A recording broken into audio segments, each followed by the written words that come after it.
Hey everybody, so here are the first results of my vac test this morning. Excuse me. So, I had heard you can get a lot of detail out of these, to some degree, so I wanted to see how true that was. And this is the most detailed piece of resin that I have going, so I figured I'd try pulling those. The downside to these is, you can see the shape here is somewhat triangular, so doing the far sides meant that the plastic wrapped all the way around. See here, the plastic wrapped all the way around and encased them, so I had to do some emergency rescue operations and take the razor blade and cut them out.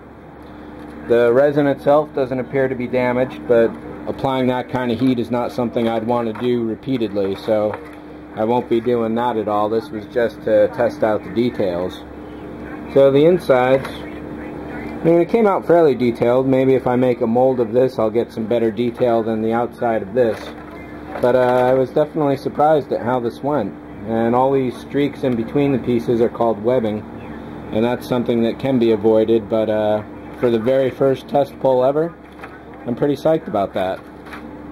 So the next one I tried was to make a copy of this piece. And while there's definitely some rough surface on there, oh, that plastic over there was 20,000th of an inch. This is 40,000th, so it's twice as thick. And you can see that this came out with some pretty good detail considering the source material here. Obviously it's not as sharp as that, however I was surprised at how much came out of this. It almost looks like Olympus Mons over on Mars.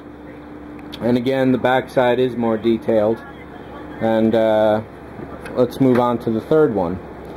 So the third time, I did it without this piece, and there was a center bar in there, and what I got was a relatively smooth disc. I tried to pull this off of the disc before it had fully cured, and you can see that basically I warped the plastic as I did that. If you reheat the plastic with a heat gun and put the vacuum back on, that will basically stop that from happening. And this piece can still be reused, so I'm not throwing it away. So what I tried next was the back side of this plain disc. And there was a bit of Sculpey on there, and you can see it right there. That came through. This was 0.4 plastic, and this came out pretty good. It got the curvature that I was looking for, and it's a pretty solid piece. Again, I had to rescue it, so I took the razor blade, the X-Acto, and sliced it out right away. So since the Sculpey ruined that piece, I cleaned that off and made this one. One other thing is that when I had done this piece, I had it on a bit of a riser, so it got a little bit of a lip underneath, you can see here. So I did it without the riser and without the Sculpey, and I got a really nice shape, which is what I was looking for. This is my new masterpiece here.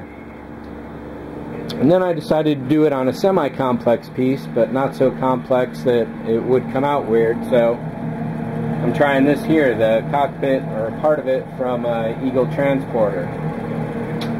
So I'm all set to go here. Let me lock this down.